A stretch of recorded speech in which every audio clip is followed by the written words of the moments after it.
오늘 말씀은 갈라디아서 3장 15절부터 18절까지입니다. 형제들아, 내가 사람의 예대로 말하노니 사람의 언약이라도 정한 후에는 아무도 패하거나 더하거나 하지 못하느니라. 이 약속들은 아브라함과 그 자손에게 말씀하신 것인데 여럿을 가리켜 그 자손들이라 하지 아니하시고 오직 한 사람을 가리켜 내 자손이라 하셨으니 곧 그리스도라. 내가 이것을 말하노니 하나님께서 미리 정하신 언약을 430년 후에 생긴 율법이 폐기하지 못하고 그 약속을 헛되게 하지 못하리라. 만일 그 유업이 율법에서 난 것이면 약속에서 난 것이 아니리라. 그러나 하나님이 약속으로 말미암아 아브라함에게 주신 것이라. 아멘. 지금 바울은 갈라디아 교인들이 무엇이 복음인지 헷갈려하고 있는 상황을 바로잡기 위해 편지를 써서 그들에게 보냅니다. 갈라디아 교인들이 헷갈려하는 부분은 그리스도를 믿음으로 구원을 받는 것이냐, 율법을 행함으로 구원을 받는 것이냐 하는 것입니다. 오늘 우리가 읽은 본문에서 바울은 사람들이 일반적으로 하는 약속 혹은 유언장의 효력을 예로 들면서 그리스도의 복음과 율법의 관계를 설명합니다. 이 바울이 말하고자 하는 핵심은 이것입니다. 자, 어떤 사람이 유언장을 작성했습니다. 그렇다면 그 유언장에 그 사람 외에 다른 사람이 어떤 내용을 덧붙이거나 뺄 수 없습니다. 오직 유언장을 작성한 사람이 작성한 그 내용만이 법적 효력이 있습니다. 그것이 15절 말씀입니다. 세번역 성경은 이렇게 번역합니다. 어떤 사람이 적법하게 유언을 작성해 놓으면 아무도 그것을 무효로 하거나 거기에다가 어떤 것을 덧붙일 수 없습니다. 자, 하나님께서는 그 옛날 아브라함에게 한 가지 약속을 하셨습니다. 그 약속은 한 사람을 가리키는 것이었고요. 마치 이 법적 효력이 있는 문서에 적어 놓듯이 정확하게 한 사람, 바로 그 한 사람이라고 약속하셨습니다. 그리고 그 한 사람은 예수 그리스도이신데요. 하나님이 아브라함에게 주신 약속은 이것입니다. 너희 후손 중에서 한 사람, 바로 그 한 사람을 통해 온 세상이 복을 받게 될 것이다. 그리고 그 후손은 바로 예수 그리스도입니다. 여기서 온 세상이 복을 받게 된다는 것은 구원을 받게 된다는 의미고요. 자, 아브라함에게 이 한 사람에 대한 그리스도에 대한 약속을 주시고 나서 약 430년 뒤에 모세를 통하여 하나님은 율법을 주셨습니다. 율법은 굉장히 나중에 주신 것이죠. 그래서 바울은 이렇게 말합니다. 17절에 하나님께서 미리 정하신 언약을 430년 후에 생긴 율법이 폐기하지 못하고 그 약속을 헛되게 하지 못하리라.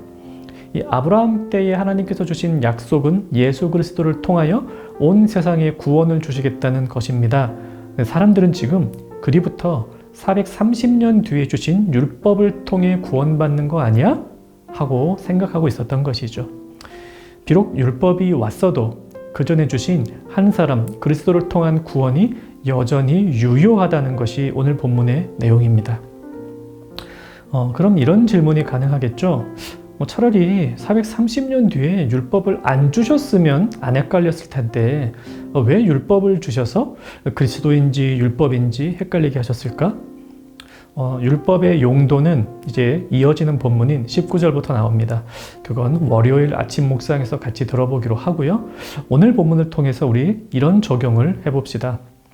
자, 하나님께서 분명 한 사람 예수 그리스도를 통해 구원해 주시겠다고 했는데 왜 사람들은 그 뒤에 주신 율법을 더 소중히 여기고 그것에 그렇게 집착했을까요? 왜냐하면 율법을 주신 이후에 아주 오랜 시간 동안 그 한 사람 그리스도께서 이 세상에 오시지 않았기 때문입니다. 약속은 해주셨지만 그 실체가 오지 않아요.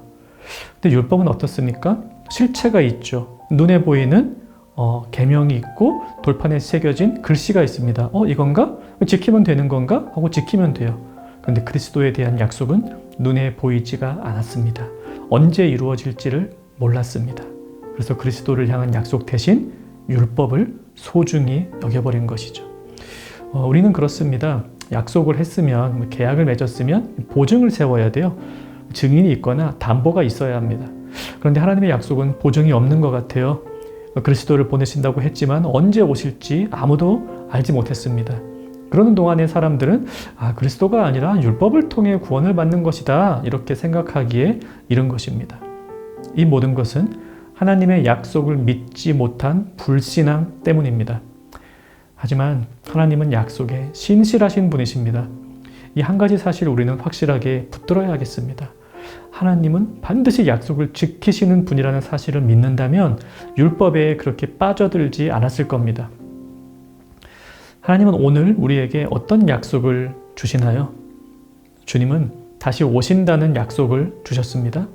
이 세상을 하나님의 공의로 통치하시고 완성하실 것이라는 약속을 주셨습니다. 우리 모두에게 영생을 주신다는 약속을 주셨습니다. 이를 위해 오늘도 우리와 함께 하신다고 약속하셨습니다. 우리는 이 약속을 믿습니다. 믿어야 합니다. 하나님은 약속을 신실하게 지키시는 분이십니다. 만약 우리가 하나님의 약속을 믿지 못한다면 우리도 엉뚱한 것에 집착하게 될 것입니다. 하나님의 약속이 아닌 다른 것에 가치를 두고 살게 될 것입니다. 돈이나 명예, 쾌락과 권력 등이 그런 것이겠죠. 하지만 하나님이 성경을 통해 우리에게 약속하신 것은 반드시 이루어집니다. 이 약속을 믿고 살아갑시다.